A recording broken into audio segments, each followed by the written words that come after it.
हामीले हाम्रो चाहिँ युट्युब च्यानलमा चाहिँ नेपालको बैंक एकाउन्ट चाहिँ कसरी एड गर्न सकिन्छ।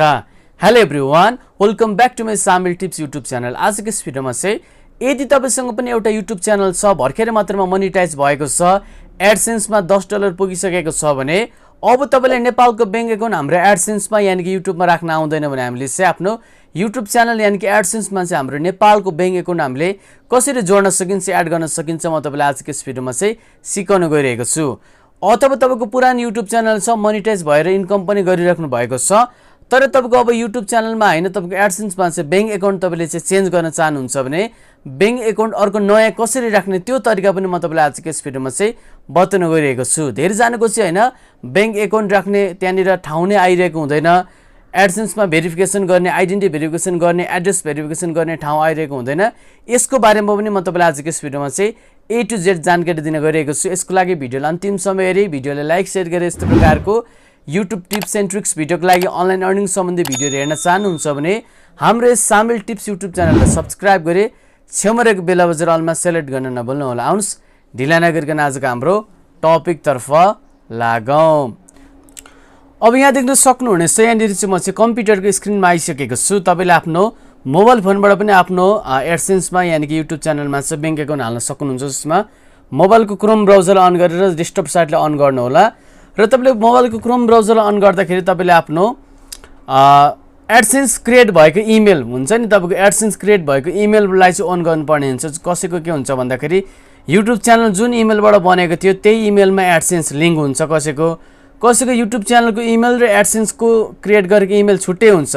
एडसेन्सको इमेलमा चाहिँ हामीले क्रोम ब्राउजर अन गर्नुपर्ने हुन्छ। हेर्न सक्नुहुन्छ यहाँनिर मैले अन गरिसकेको छु।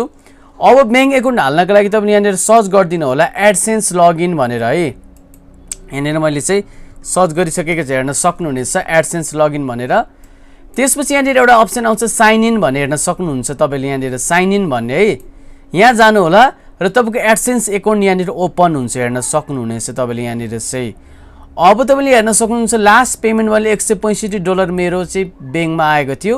तपाईको जति पनि पैसा बन्छ $20, $10, $5, 11 तारिक हरेक महिनाको 11 तारिक यहाँ आउँछ ब्यालेन्समा है। जब $100 पुग्छ नि त्यसपछि तपाईको 22 तारिक तपाईलाई चाहिँ पठाइदिन्छ, इमेल आउँछ बैंकको हैन, युट्युबको इमेल आउँछ, तपाईलाई बैंकमा पठाइदिन्छ र तपाईको 25-26 सम्म तपाईको पैसा हातमा बैंकमा आइहाल्छ। अब बैंक एकाउन्ट एड गर्नको लागि पेमेन्टमा गएर पेमेन्ट इन्फोमा जानु होला। हेर्नुहोस् है, ध्यान दिएर सुन्नु होला, एकदम म तपाईलाई सरल तरिकाले बताइदिन्छु। पेमेन्ट इन्फोमा गइसकेपछि यहाँनिर पेमेन्ट एकाउन्टमा युट्युब नेबल र एडसेन्स भनेर आउँछ। हाम्रो युट्युब नेबल अन टच गर्नु होला। अब यहाँ हेर्न सक्नुहुनेछ तपाईले चाहिँ पेड हैन मन्थली यहाँनिर भनेर मेरो थ्रेसहोल्ड हाम्रो $100 को छ। यही मेरो अहिले यहाँनिर $11 तारिकमा मात्र आउँछ है, यहाँनिर भरिन्छ। अब तपाईको कति डलर झिक्नु भयो यहाँ ट्रान्जेक्सनमा हुन्छ, यहाँनिर भ्यू ट्रान्जेक्सनमा। अब बैंक एकाउन्ट हाल्नको लागि हाउ यु गेट पेड भन्ने हेर्न सक्नुहुन्छ, यहाँनिर प्लसको चिन्ह आएको छ। यहाँनिर तपाईले बैंक एकाउन्टमा चुज पेमेन्ट मेथड भन्ने अप्सनमा चुज यहाँनिर टच गर्नुपर्ने हुन्छ।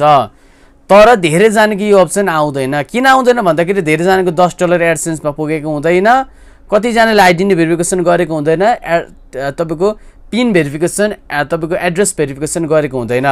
त्यसको लागि यहाँनिर भेरिफिकेसनमा गएर चेक गर्नु होला। तपाईको यहाँनिर हेर्न सक्नुहुन्छ कतिजनाको बैंक एकाउन्ट राख्ने अगाडि नै आउँछ, कतिजनाको ढिलो आउँछ, तपाईँले वेट गर्नु होला।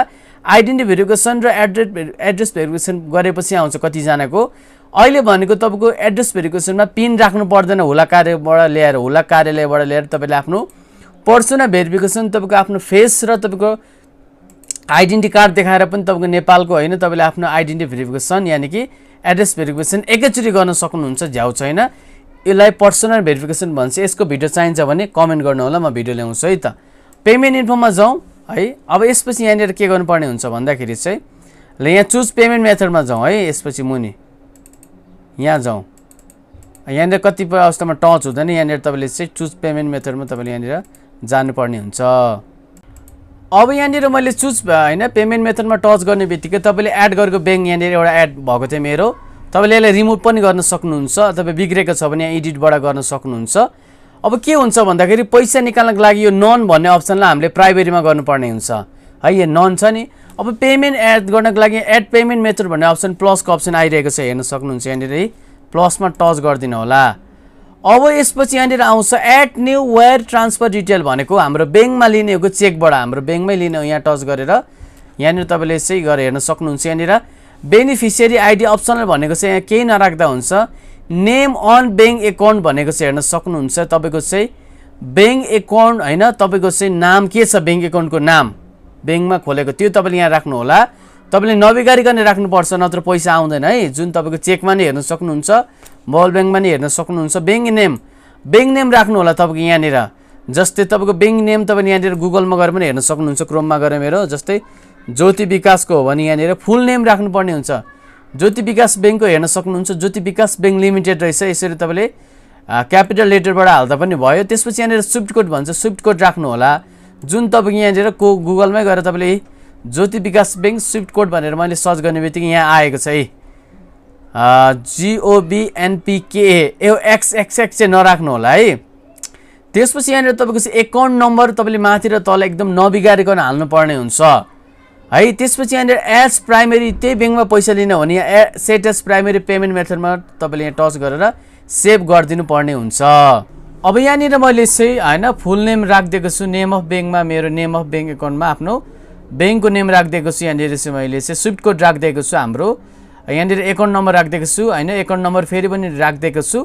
सेट एज प्राइमेरी पेमेन्ट मेथडमा टच गरेर सेभ गरिदिएपछि यहाँनिर हाम्रो के हुन्छ त ब्याङ्क एकाउन्ट चाहिँ यहाँनिर हाम्रो एड हुन्छ। हेर्न सक्नुहुन्छ यो यतापट्टि आएर यो यतापट्टि आइसकेको छ हाम्रो यहाँनिर है।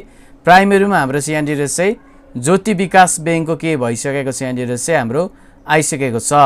अब तपाईँको हेर्न सक्नुहुन्छ यसरी ब्याङ्क एकाउन्ट राखेपछि यसलाई चाहिँ हाम्रो प्राइमेरीमा बनाउनु पर्ने हुन्छ। अझै एड गर्ने भने एडमा जानु होला। तपाईँले यसरी चाहिँ आफ्नो ब्याङ्क एकाउन्ट चाहिँ राख्नुपर्ने हुन्छ। अर्को तपाईँले एउटा एकाउन्ट देखाउँछु मेरो एउटा अर्को एडसेन्स, जसमा चाहिँ मेरो ब्याङ्क एकाउन्टको अहिलेसम्म राख्ने ठाउँ आएको छैन। किन राख्ने ठाउँ आएको छैन ब्याङ्क एकाउन्ट? यहाँनिर साइन इनमा जान्छु। यहाँनिर पेमेन्ट इन्फोमा गइसकेपछि हेर्न सक्नुहुन्छ हाम्रो यहाँनिर चाहिँ $10 नपुग्दाखेरि के हुने रहेछ, $6 पुगेको छ। यहाँनिर काहीँ पनि ब्याङ्क एकाउन्ट राख्ने ठाउँ नै आएको छैन। हेर्न सक्नुहुन्छ यहाँनिर ब्याङ्क एकाउन्ट राख्ने ठाउँ, किनभने यहाँ $10 पुग्नुपर्छ अनि मात्र हाम्रो ब्याङ्क एकाउन्ट राख्ने ठाउँ हाम्रो आउँछ। यहाँ भेरिफिकेसन चेकमा जाँदाखेरि अहिलेसम्म हाम्रो आइडेन्टिटी भेरिफिकेसन पनि बेला भएको छैन राख्ने है। यसरी तपाईँले आफ्नो ब्याङ्क एकाउन्ट राख्न सक्नुहुनेछ। हजुरहरूलाई आजको यस भिडियो कस्तो लाग्यो त? भिडियो मन परेको छ भने भिडियोलाई लाइक सेयर गरेर यस्तो प्रकारको अनलाइन अर्निङ सम्बन्धी युट्युबको टिप्स एन्ड ट्रिक्स भिडियो हेर्न चाहनुहुन्छ भने हाम्रो यस सामेल टिप्स युट्युब च्यानललाई सब्सक्राइब गर्न नभुल्नु होला। र कुनै पनि जिज्ञासा छ भने तपाईँले कमेन्टमा क्वेसन गर्न सक्नुहुनेछ। कृपया च्यानललाई चाहिँ एकदमै पक्कै पनि तपाईँले सब्सक्राइब गर्नु होला। आजलाई यति नै, धन्यवाद दिँदा पाऊँ। जय नेपाल।